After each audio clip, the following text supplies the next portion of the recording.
c'est une situation qu'on ne peut pas accepter. C'est toi qui a demandé déjà dessus. Réaction de l'État depuis plus de 15 ans, rien n'est fait pour prendre en considération nos problèmes. Les Mahorais ont l'impression d'être abandonnés de la France. C'est vrai que Mayotte, c'est loin, mais par moments, on se demande si ici, c'est pas notre futur. Quand on voit une insécurité qui explose, bien plus encore qu'elle explose en métropole. Quand on voit une immigration qui est totalement hors de contrôle. Et quand on voit un niveau de vie aussi qui est en train de s'effondrer, eh bien, on est en droit de se demander si Mayotte n'est pas la préfiguration de ce qui peut nous arriver dans quelques années au niveau du territoire national. Ça peut sembler exagéré. Moi, je me souviens être venu sur ce territoire en 2006, quand j'étais député sur les fraudes à l'état civil.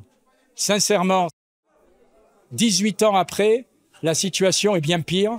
Et malheureusement, si on ne change pas de politique au niveau français et européen, les choses iront de pire en pire. Bonjour, messieurs, dames, messieurs et mesdames, messieurs, bonjour, messieurs les députés. Au niveau du groupe du Parlement européen, André Rouget est déjà venu plusieurs fois, on est un certain nombre à venir. C'est évident qu'en 3 jours, on ne voit pas la situation comme on devrait, comme vous la vivez vous. Bonjour, je me présente, je suis le président de Cotim. Depuis des années, on réclame les sécurités. Depuis ce temps-là, rien n'a été fait. On nous a fait envoyer des 600 000 litres de bouteilles. Et aujourd'hui, nous avons vraiment besoin d'avoir une personne comme Marine Le Pen au pouvoir. Cette histoire où la gendarmerie dit « vous pouvez vous balader en montagne aux heures où on vous accompagne », j'imagine si en France on disait « vous pouvez aller au bois de Boulogne de 16h à 17h accompagné par les gendarmes ». Nous ne voulons pas l'indépendance à la con, à la merde. C'est imagé, mais c'est clair.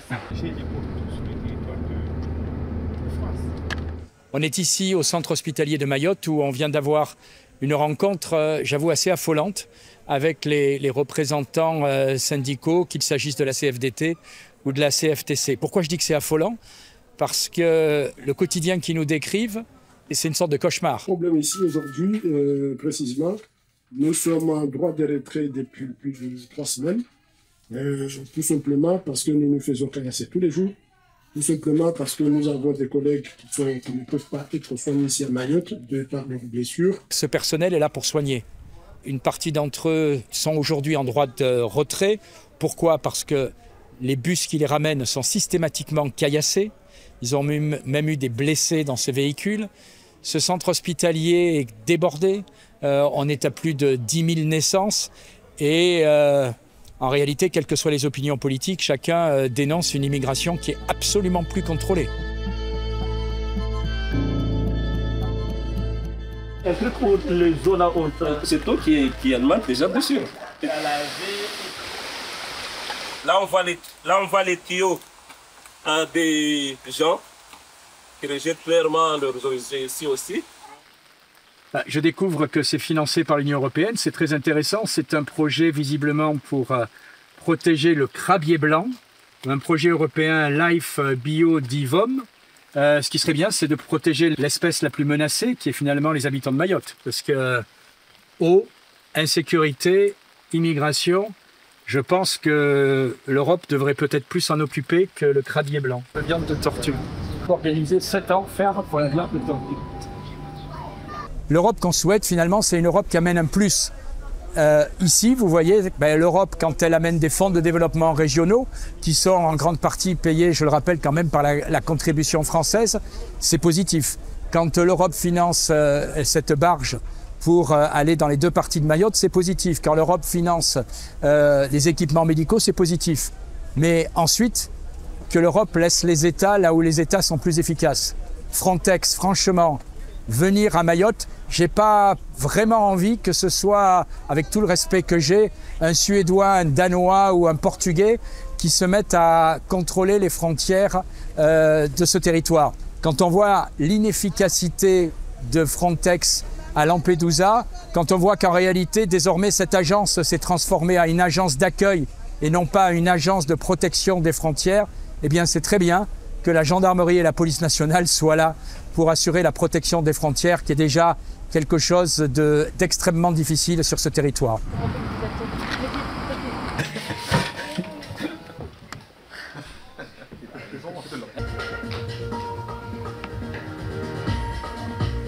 Je vous l'annonçais en titre, nous recevons ce soir sur notre plateau le député européen Rassemblement National, Thierry Mariani, qui est en visite à Mayotte depuis hier. Bonsoir. Bonsoir. Alors, tout d'abord, quelles sont les raisons qui ont motivé votre venue ici, à Mayotte? C'est ma 3e visite à Mayotte, puisque en 2008, quand j'étais député français, j'avais fait un rapport sur l'état civil à Mayotte. Je suis revenu en 2013.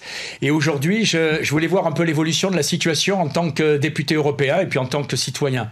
Et j'ai envie de vous dire, à chaque fois que je viens, c'est pire. C'est pire parce qu'aujourd'hui, les Mahorais ont soif, les Mahorais ont peur et les Mahorais constatent une immigration qui est totalement incontrôlée.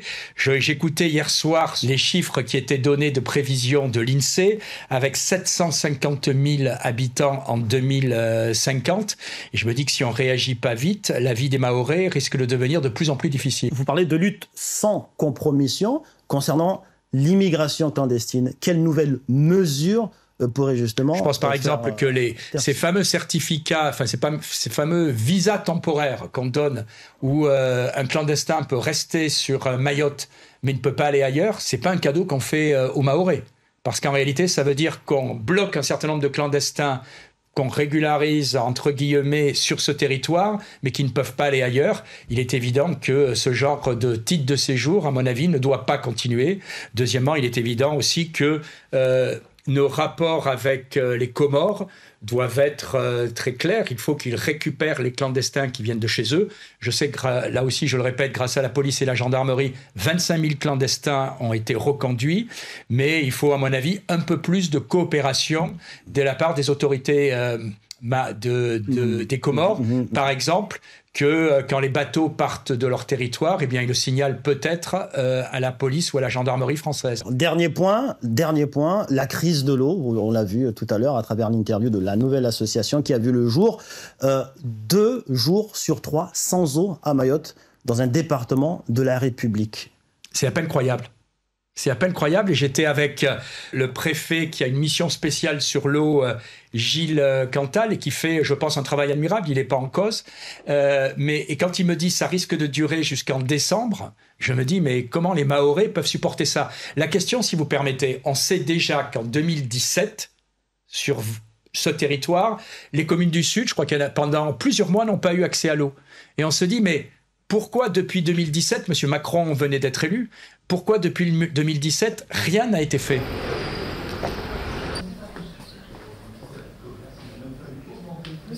Que voulez-vous faire à Mayotte et pour Mayotte? Ce qu'on veut faire à Mayotte, d'abord aujourd'hui, ce déplacement qui a duré 3 jours, il y a 3 problèmes principaux.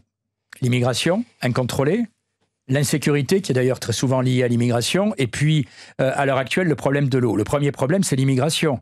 Je regardais vos confrères de TF1 il y a 48 heures, ils rappelaient la population. En 1960, 23 000 habitants. En 2023, 350 000 estimés. Et ils disent 750 000 en 2050. Mais si on continue 750 000 en 2050, c'est quasiment impossible. Quand je vois aussi la délinquance qui explose, on verra ce que donne l'enquête judiciaire, mais le meurtre de ce père de famille à Koungou, attaqué chez lui. C'est même pas dans la rue. Déjà, dans la rue, c'est intolérable, mais attaquer chez lui, c'est encore plus. Comment vous voulez que les gens aient pas peur? Et donc, on voit très bien que cette situation est en train de se détériorer.